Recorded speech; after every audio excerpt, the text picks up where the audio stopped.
Let's put a smile on that face.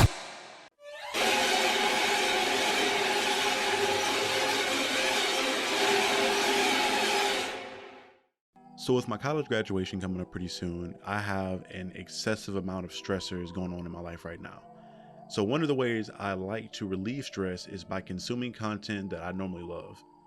Luckily, we're in the month of October, and with us being in the month of October and Halloween being right around the corner, this means studios are going to be promoting and pushing a lot of horror content. And if you know me, you know I love horror. But one of the ways I like to relieve stress is just by watching a good movie. So I've been trying to make it a point recently while I'm still in a college town and have relatively cheap prices of movies to take a chance in seeing a lot more movies that I normally wouldn't check out while they're in theater. Mostly because I feel like in theater it provides a better atmosphere to watch movies in, and two, I just need an escape. This led me to want to watch Smile. I feel like this is something that I've seen before in relation to Crypt TV's Smiley, and I really enjoyed that, so I thought, why not give it a chance? It seems like an interesting concept to say the least. In me telling the other two guys about me intending to see this movie and wanted to make a video on it potentially, Ethan jumped for joy at the thought of doing so because he worked on the movie to some extent with Paramount Studios. So he had a lot of thoughts on the movie, and we pretty much had a really good discussion on what we found to be good and bad about this movie.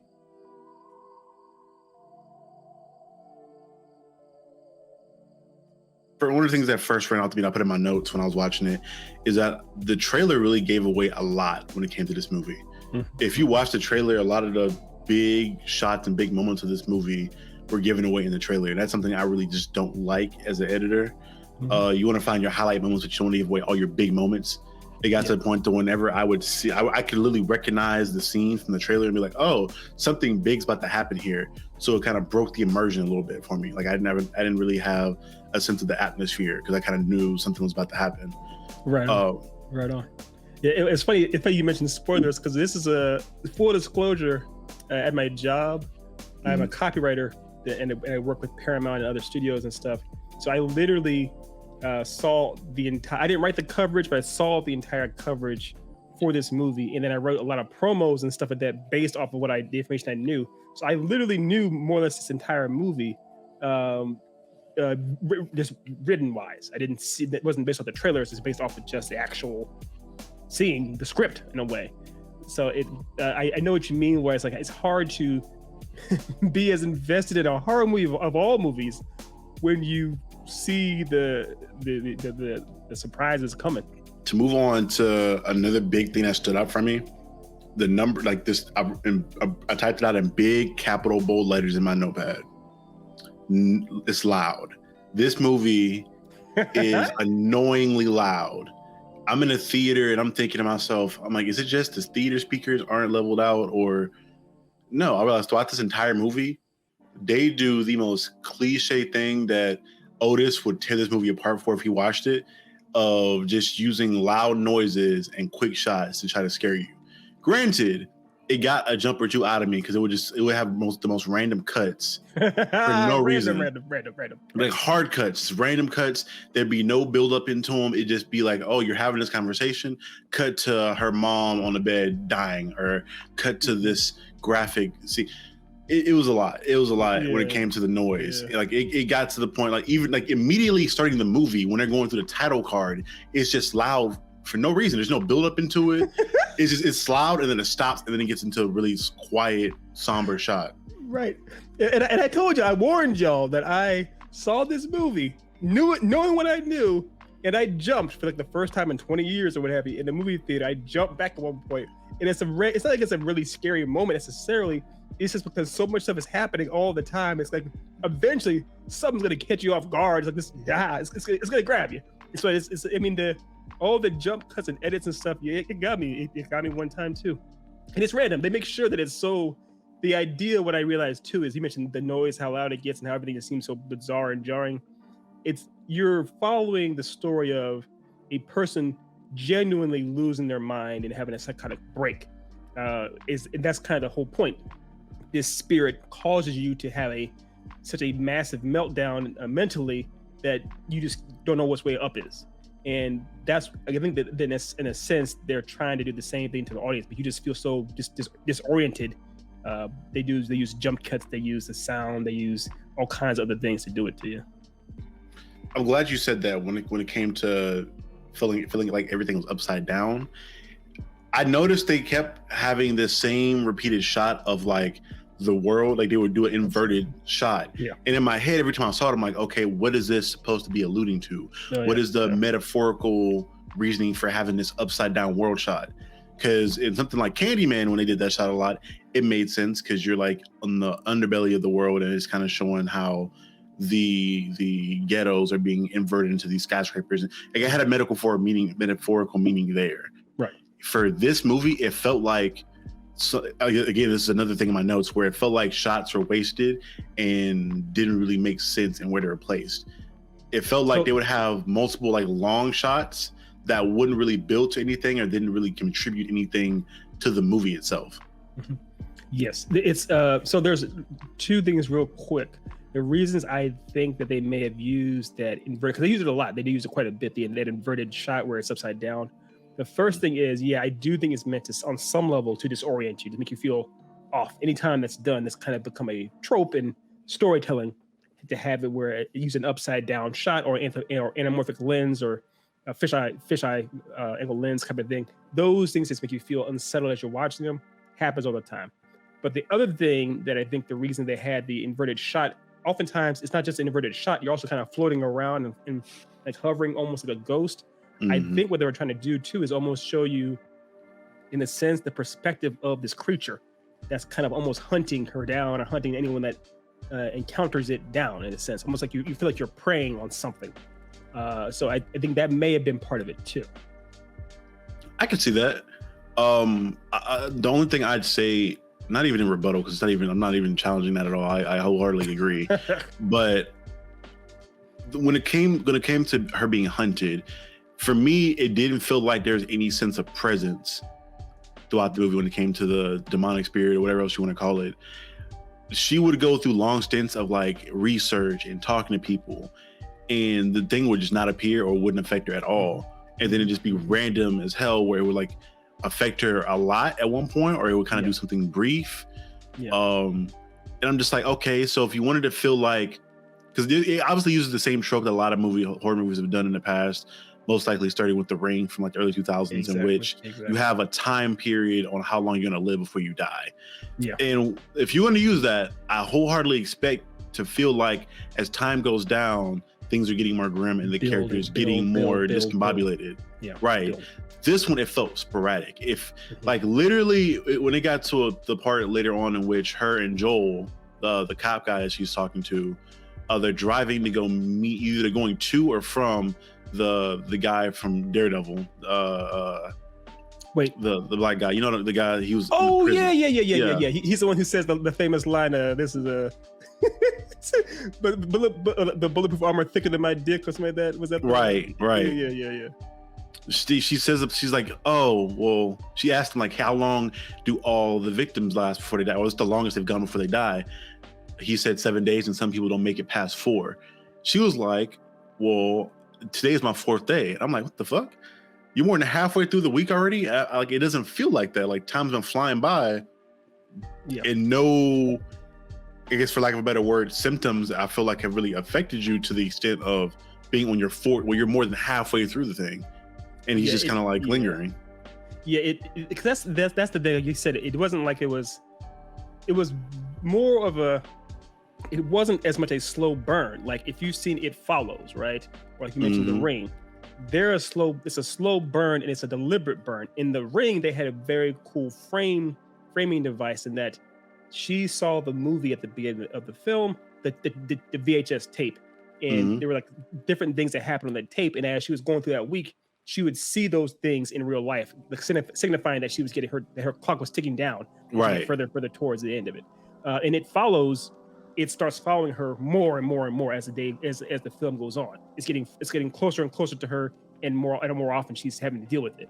With this movie, you're right though, it was sporadic. It was like you said it was like 4 days in, and it didn't seem like much happened.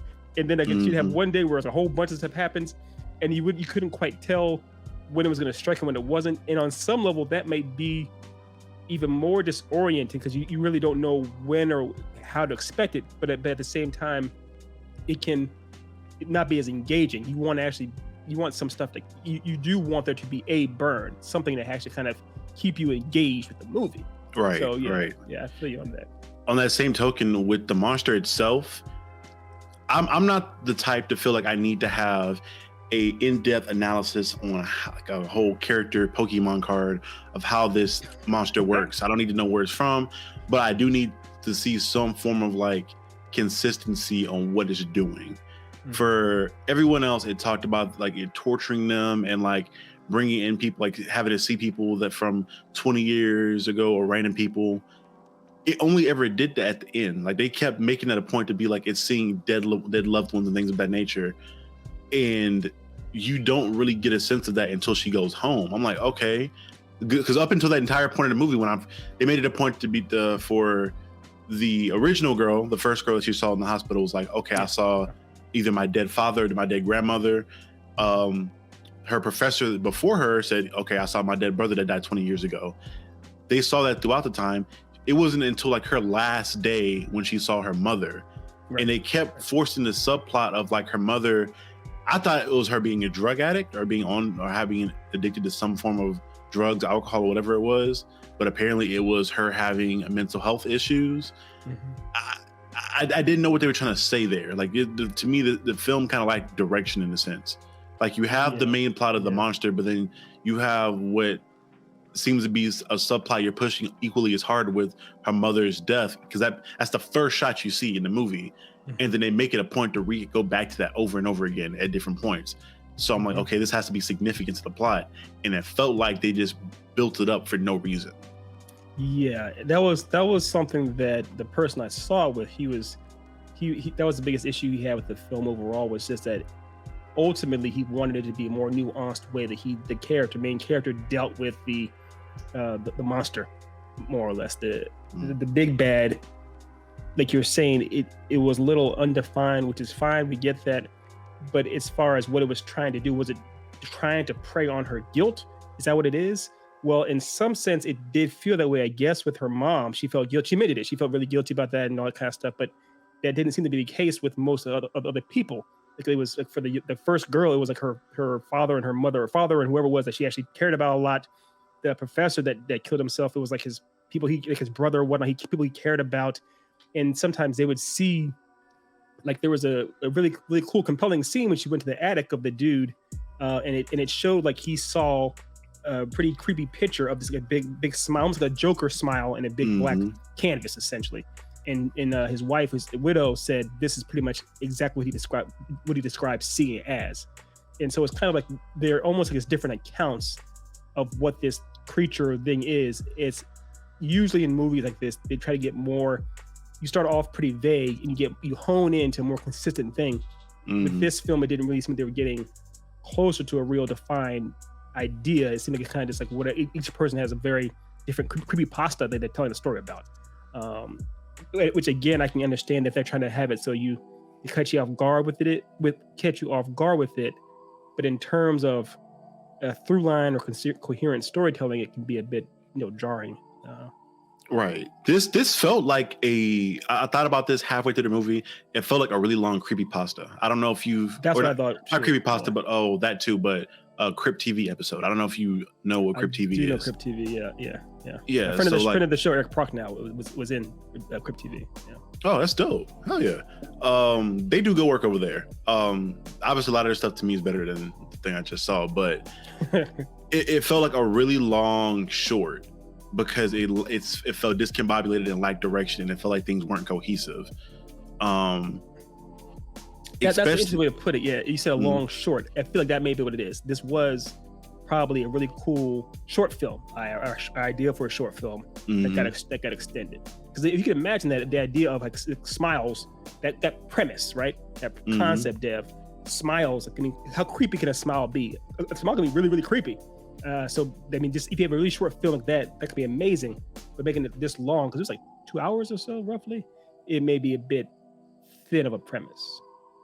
And it did which is funny because Crypt TV literally has a monster named Smiley that does damn near the same thing, Yeah. But that monster, one is actually a monster, and you kind of see it around, which is okay. You don't have to go that field in that direction, but you need to have some form of consistency with the monster's motivations, its habits, its tendencies, and you need to have some form of urgency when it comes to that time taking down. So those are the biggest things I have here in regards to issues I had with the film. Getting into the character development and supporting cast, it felt very much cliche, and I did not feel any sense of passion for any of these characters.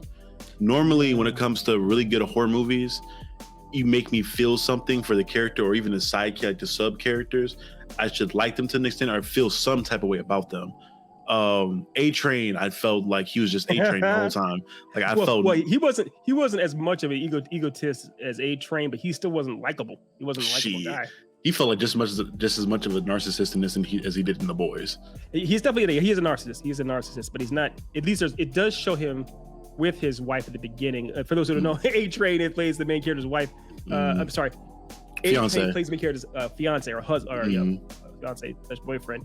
And it does show earlier on he does care about her. He's trying to do things with her. He's trying to talk to her like an actual boyfriend. Later on, of course, he shows his true colors as far as like, yeah, I definitely have my status quo and things of that nature. So yeah. And it feels like they edited out a whole subplot about maybe him having an affair with her sister, because you see in the hospital that they're like talking, and it seems like he's like, maybe I just misread that. Maybe it's just them both speaking about their erratic behavior, but that's what that felt like to me. Like if you in the scene of after she has the whole dilemma at the birthday party of her nephew, and she's in the hospital and her boss is talking to her, you see her looking through the glass window, and her sister and her husband seem like they're having a conversation, and like sporadically, to me it felt like they were trying to hide something, but it could also be them speaking about her mental health declining. Yeah, that's what I noticed. So that could be that, because it was from her point of view.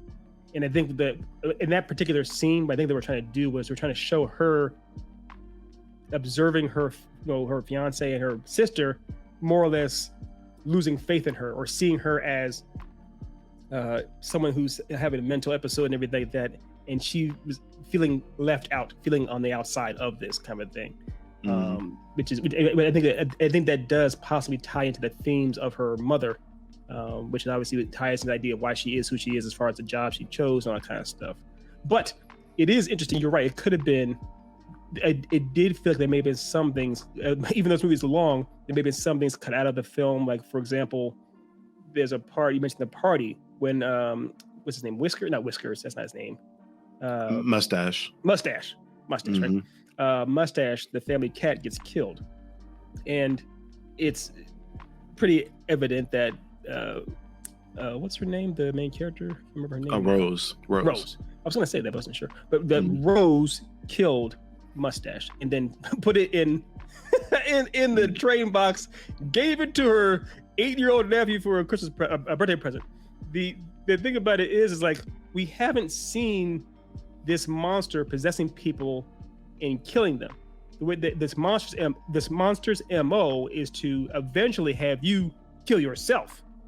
So it's a little like, where did that come from? So it almost feels like there may have been a scene or a concept they left out, they left off the cutting room floor, because there's no evidence at all of anyone ever being harmed that's possessed by this thing. So it's So they made it a point to say, because they said it, I think they said it more than once possibly, the demon or the monster, whatever it is, it's trying to possess you. It's basically breaking down your walls until it can possess you. And it's going to affect you, make you see things. But this is one thing I also wish they would have, it's something that they could have struck gold on. I felt like they should have went in the direction of more in regards to the cat thing, of which they implied that the monster made her kill the cat and put it in a box. I'm like, all right, cool. It's playing around with the aspect of her losing time and losing track of time sometimes, which would have been a very cool thing to do. You could have had a lot more scenes of that and played around with it in the fact of I feel like that would have been a better way to show her mental decline, of the fact that we and her don't know where she is or what she's doing at all times. She's always second guess. We as the audience and the main character are going to be second guessing what's real and what's not real all the time. They kind of do it a little bit, but they never really get in depth with that too much, and it was a No. missed opportunity to me personally. I agree, because also it's when they finally do start doing that near the end or at the end, it's like you can kind of see it. It's I'm not Otis, our co-host Otis East. That boy can see everything 2 miles away. It's very hard for him not to predict every single beat of a movie. I'm at the other end. I'm very bad at that stuff. I love being bad at it. So I get surprised oftentimes. But with this, I could easily see all the writing on the wall when they were trying to do those surprises or fake outs. I was like, yeah, I'm not buying any of this. I know for a fact that she's not in that hospital. She's not actually stabbing that guy. I know she didn't actually escape to go to an old boy's house, and she's still in her mom. I'm not surprised with Andy. I know all these things are still. So it would have, but you're right. It would have been fun if they actually did very early on started really making her second guess with her own time and like space. Like, what did that just happen? Because they had I will say this much, getting some positives, that the DP did his job or her job. Like the actual shots look pretty strong. The actual way that they actually have inverted camera angles and everything else, and it made sense. So if they were trying to disorient the audience and disorient her, it would have played into it very well. Show that the time lapse, you can't tell if it's day or night. It would have worked really well, but they didn't do that. So it is a missed opportunity. Yeah, I will say the same thing. I feel as though that for me personally, I try to make sure that I'm not spoiling films for myself. So I'm not on the level of Otis where I can predict things a mile away from the jump, but I feel like I do have a keen eye of how a plot's going to unfold from getting a certain amount of it. But with horror movies, I specifically try to not do that and let myself be, because I feel like that kind of spoils my own immersion. I try to make myself immersed in the movie as much as possible.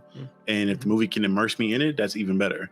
But with this movie, like I said, because everything was so abrupt and loud, it took me out of that immersion and really just made me, like, as soon as they would be in a scenario in which she was in a room by herself, or they would go to a certain close-up shot, all right, something's about to happen. Or music would have had like the loud sound effects, because a lot of them were incohesive. There wasn't any consistency when it came to the sound effects to me. Which for me personally, me watching recently, what was it we watched? Because we talked about it recently on the show about some film in which it maybe not been a horror film. Maybe it was a different conversation I had with somebody else. But it was The Woman King is what it was. It's not horror, but sound is like the Pavlov's dog in a sense. Like you have that sound association with something. And this movie, I think in a horror, you need to have something associated with the horror aspect. So if a demon's coming around, maybe have a color change or a sound effect change, something to where I'm aware of the demon. Sometimes you don't have to do that, but if you're going to do that, like a lot of horror movies do, you need to have some form of consistency with that, and I just throw incohesive noises together. I like that. I like the idea of consistency. That was a big thing, obviously, in iconic monsters or slashers. They do have those things. Obviously, even some are a little less or more nuanced. For example, Freddy Krueger always had the song those little girls sang, 1, 2, Freddy's coming for you. Jason Voorhees has the right. Those type of things. And so you can find ways to have some kind of iconic music or whatnot. One of my favorite ones actually is Sinister. You've seen Sinister 1, right, Dev? Yes, I have. So with Sinister, because the monster is always seen essentially in silent movies or silent home videos, the film reel, when you hear the film reel, that kind of becomes his sound. Because even later on, when he shows up in the real world, you hear a film strip as he's walking around looking grain like a film strip. So it's meant to be, that's his iconic sound, is the film strip. So there's ways you can do that kind of stuff that can be fun. With Smile, at first it was kind of interesting, the idea of anytime you see a smile or see a symbol looking like a smile, a U or whatnot, that could be associated with it. But it doesn't, even that theme isn't around that much. And there's definitely no music, there's no sound cues or music cues to associate with it. So it's, I feel you. Another big thing I'll get into in regards to the monster is the budget. I feel like they blew the budget on the last 15 minutes of this movie. The cabin. Right. They're just showing the CGI'd mom and the monster face at the end. Like early in the movie, I was like, okay, cool. When the first girl that she had in the hospital was talking about and describing the monster itself, She said it would wear other people's faces. It'd be random people sometimes. I was expecting it to be those people, but maybe distorted in some Lovecraftian way in which they don't look like themselves. They kind of make it off-putting. But literally, it was just putting the actor on screen and have them smile really hard, and then playing music to make it look creepy. Yeah. Like literally, I feel like they weren't doing anything mean you couldn't do to make that point come across. Yeah. And to me, I'm just like, it felt kind of lazy. Like you just did all that just to blow that budget on that big thing at the end, which didn't necessarily deliver to me personally. Well, it was a CGI fest. I mean, they tried to cover it in the dark and everything. And so the first thing, I agree. They could have put a little more effort into making them seem a little creepy or off or just unsettling in a way when they smile. Because there weren't even that many people that smiled that much. If you think about it, there were only a couple that you see smile. But again, going back to It Follows, when you see the people that are following her, the ones that are marked as far as the beast essentially following her, they look like people, except their face has the X's over their faces and like a weird. Something like that. It's not just a regular person's face. There is something different to it. It is slightly altered. They could have done something a little different, a little extra with them, but they didn't do that. And then also, the scene at the end with the giant Marilyn Manson looking thing, when it was in the shadows as it was growing taller and going towards her, that worked for us. Like, that's pretty cool. That's pretty awesome. But of course, once it got more into the light and it was very present what it was like, we know this is obviously a big CGI fest, so it's not going to be nearly as impactful as the whole Jaws with the shark thing. Once you see the shark, it loses its effect. But it's the other thing too, getting the full writer nerd part of me, is the promise of the premise. On some level, we want to see the full scope of this thing. We want to see what it does when it takes over you, and we want to see what it does if you had to face it, how horrifying it could be. So I'm trying to think of how they could have the final encounter for the main character with this creature for it to be satisfying. I'm not sure. But I guess the way they did it wasn't quite right. It wasn't, because she gets swallowed by it. It's like, I don't know. It didn't feel on brand for the movie in a way. Well, it jumped in her body. It possessed her. Like, so you saw like shitted skin, and then like opened her mouth up wide and jumped in. Yeah. Okay, that was an interesting shot, I guess. Yes, it's interesting, I guess, but it's like, what? For me, I think I missed opportunity there. The creepiest part in the description of the monster was in Mr. Munez's house, and he showed the smile that was in the dark. I'm like, cool. You could have done that the whole movie and saved so much money if you would have had in the dark, because it was one of the first scenes in her house when she's first came back home.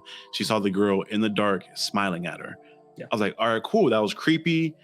That was great. Yeah, that was good. It was a great shot. Like, you didn't have any loud. It literally was no sound. It was just no loud music. It was her trying to make out what that was, and I think it was creepy because it was so relatable. Some people, like a lot of us in real life, will have sometimes those things that we think we're seeing something, but we're not. But as we're trying to make that out, we're creeped the hell out, and we're just sitting there in pure silence. And I think that would have been a lot better to do in a lot more of the scenes.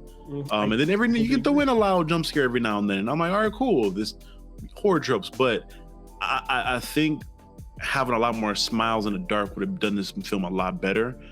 I agree. And that way you're still saving money and doing cheap stuff with it, and you're still able to do what you want to do, but it would have felt more creepy than just having her auntie, your sister's this housewife just like sitting in a chair smiling really hard, and then she gets really up close to the screen. Yeah, they were auntie. They were banking on the idea of just a person smiling in of itself being creepy.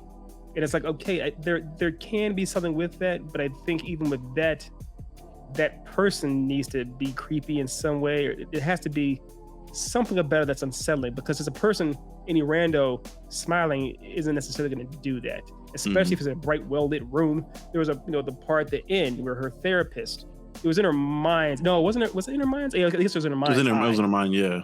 It's in her mind's eye. But her therapist shows up and has a big smile on her face and starts walking towards her. And it's like, it's a very well-lit room and everything. It's like, you're an old white woman, which is, I guess, creepy on some level, but it's not necessarily that unsettling. It'd be like I think it'd be better, like you said, if it was the unknown, if it was the darkness and we're kind of gathering, maybe there's a shape there. You and I recently saw Nope.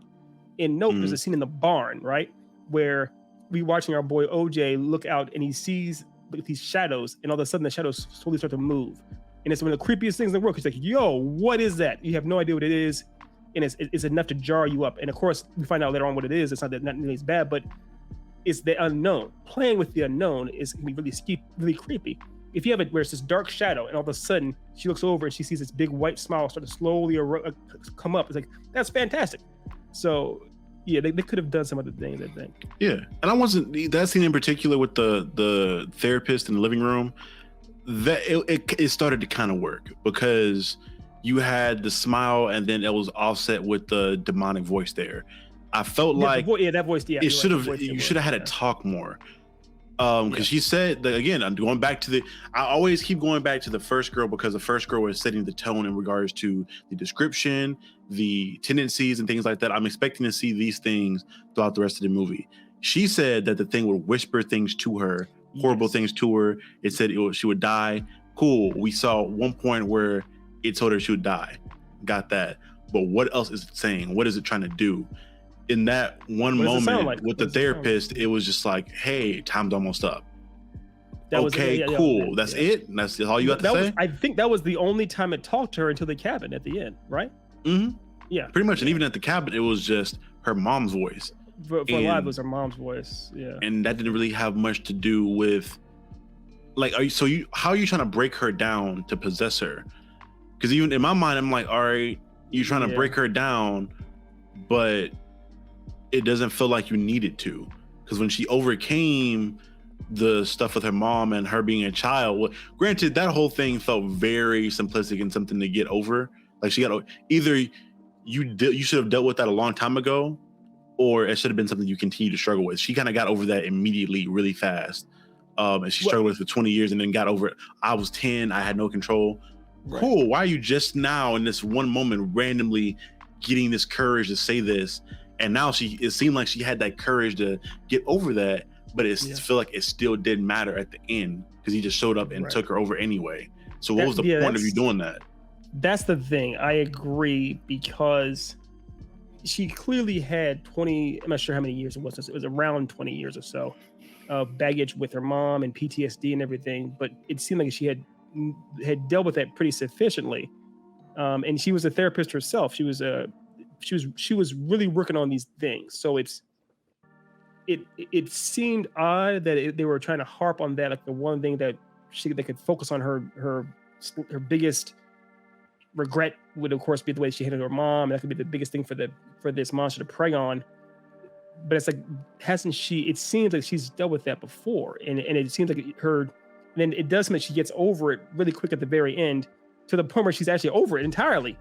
And then still the monster possesses her. The monster actually gets a hold of her. It's like, how is it happening? What rules are you abiding by that she didn't break down? What did you break down of her? You didn't break her down.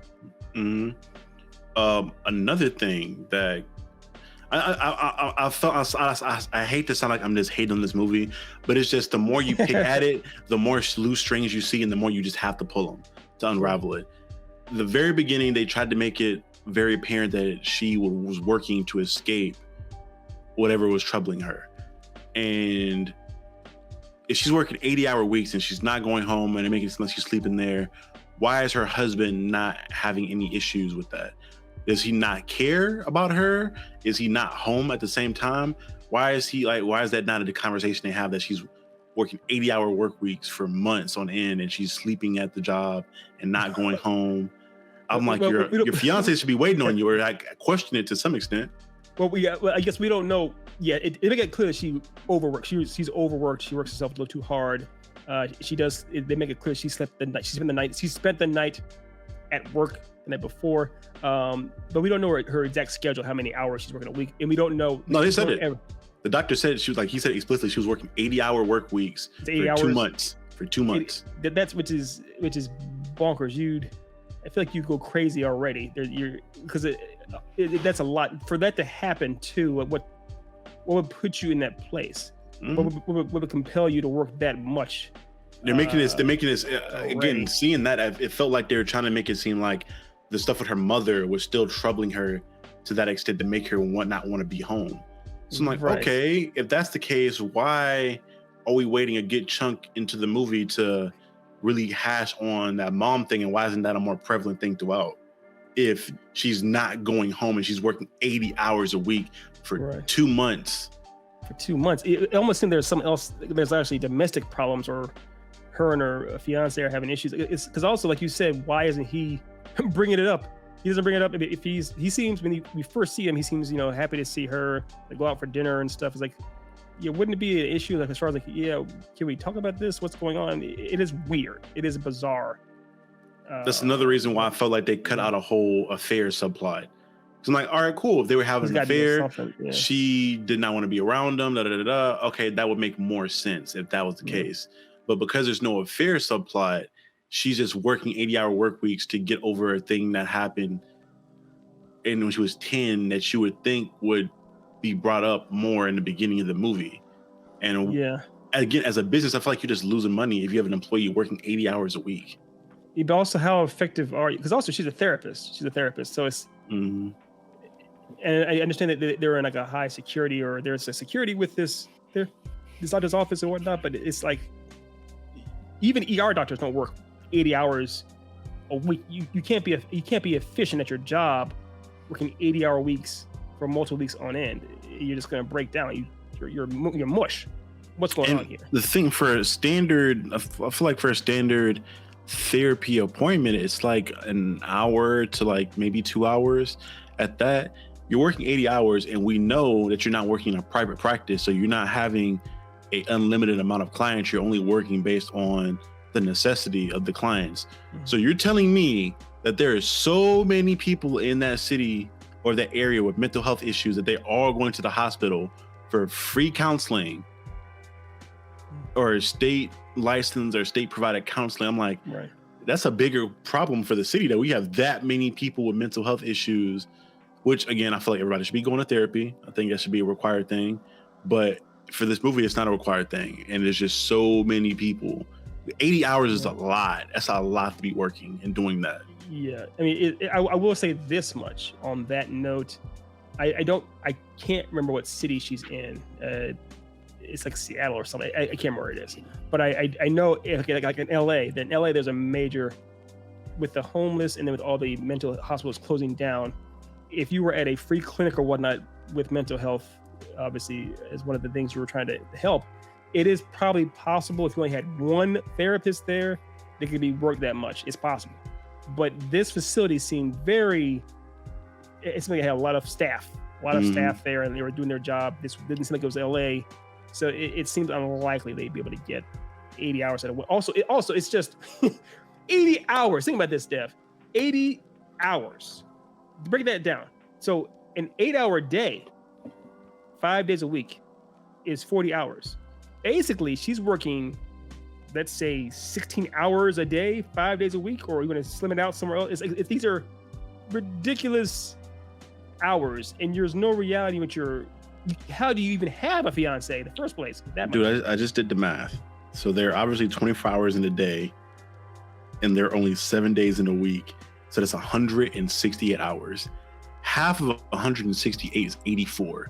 So you're telling me you're working almost all day, every single day, to make that, like, that you're working literally half of every single available hour of daylight or second of daylight there is. Yeah. It's a minor plot hole, but I didn't even catch that whole 80 hours. I mean, I know Cal Penn. Cal Penn's this movie, by the way. Cal Penn's this movie. I thought Cal Penn may have been like exaggerating or saying whatever her hours were or whatnot. Sure, I didn't catch on to that, but it seemed like she was overworked. But at the same time, it seemed voluntary, like she was trying to avoid something or deal with something else. So whatever. Yeah, as somebody that does that a lot, I know working to get over or to escape. I get it. It's throw yourself in your work is a thing. Yeah. But maybe, again, like you said, it could have been an exaggeration, but I won't harp on that point too much more. We've already been on it forever. We've bashed this movie to pieces. Bashed in the face. But I guess to kind of try to wrap it up, because we can keep poking holes and stuff all we want to. Well, there are some positives too. I don't want it to be something this is just pure negative. The biggest positive I would say though is regardless of the characters and what they may lack, the actual performance of Rose, that actor, and she's a legacy actor, or she's been in something else I've seen before. Yeah, her actual performance was actually really strong. That actor actually brought it. I actually believed what she was doing. The character may not have been that much, but I genuinely believed what she was doing. She held it together. She definitely held it together. I think there was some written dialogue and some lines that were really rough. I'm not gonna lie to you. They just had her saying certain stuff, and I'm just like, why? I don't understand why they're having her say that. But her performance, I remember specifically the one shot of her in the bathroom after she comes back from the hospital, in which she's kind of just breaking down and wiping tears from her eyes and looking at her wrist. I'm like, damn, that's some pretty good acting, and she's not saying a single word. You get in the sense of dread and fear and anxiety that she has in that moment in time. I agree. It's one of those situations where the actor deserved better material, but also the actor did the best to elevate what they had to work with. And I found out she's actually, you know who she is? She's Kevin Bacon's daughter. Really? Yeah, it's Kevin Bacon and Kira Sedgwick. It's their daughter. So she is a second generation actor. How old is she? I would imagine should be her late 40s. 30s. Early 30s? I don't know. I mean, I probably early 30s. I don't know. I'm not entirely sure. But I thought she did a pretty good job. I thought like I mentioned before, the director of photography did a good job shooting most things as best they could. It's an interesting concept. It's something different. I'm glad that we're in an era now, Dev, where pretty much people are trying anything and everything and seeing what sticks on the walls. They're trying new original movies, new original characters, franchises, as opposed to just doing remakes and reboots and sequels. And I'm glad to see that kind of stuff. I'm glad to see that kind of stuff in the theater. I'm glad to see that people are going to the theaters to watch it too. So. Yeah, and I will say that too. To play off that point, I talked about it in one of the live shows recently. I'm really thoroughly enjoying the fact that horror as a genre is trying different things and trying new things to try to elevate the genre and progress and evolve. This isn't something that I feel like, well, granted, Smiley was a thing for Crypt TV, but I don't think this is a thing that would have been attempted to be shot in the way that it was shot. A lot of the shots, like you said, a lot of the shots were beautiful. A lot of things were really well done.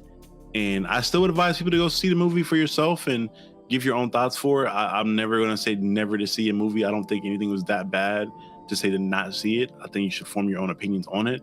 But I will say I'm really glad this movie's doing terrible stuff. Movie. Yeah, it's not terrible. Yeah, not by any means. Yeah. It tries some innovative things, but in between the innovative things it's trying, it has a lot of cliches and a lot of tropes in it that kind of muddy it up some. Personally. And it does drag. It definitely does drag some. So yeah, absolutely.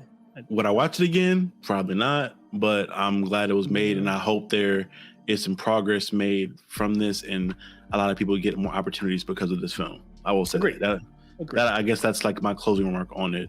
I guess we're probably not going to rate it because we're not. This is going to be edited differently. So. I'll tell you, I'm going to give my personal score of a 5 out of 10 to me. 5 out of 10. Oh my gosh! Wow, that's one of the lowest things I've seen you. I'm trying to think. Has there been anything that you've rated lower than that? I can't think of anything. Cowboy Bebop. Oof. I think I gave it like a 3. I gave it like a 3 or a 2. Being generous, then, my friend. Being generous. Yeah. So I would give this. I'd probably give it 6, just because I did enjoy Kevin Bacon's daughter's performance, and it was cool to see A-Train as. Just to see A-Train. That's all. He literally just played it. He just played A-Train. Literally, he just played A-Train in this movie without superpowers. Yeah, he's still basically an asshole. Yeah. You've heard our ramblings and our thoughts on this movie. We want to know yours. Did you enjoy the movie? Did you hate it? What do you think could have been improved on the movie? And what do you want to see from future horror projects going forward? Again, this has been Charlie of the Then and Now podcast. Thank you so much for tuning in, and we'll see you guys next time. Peace.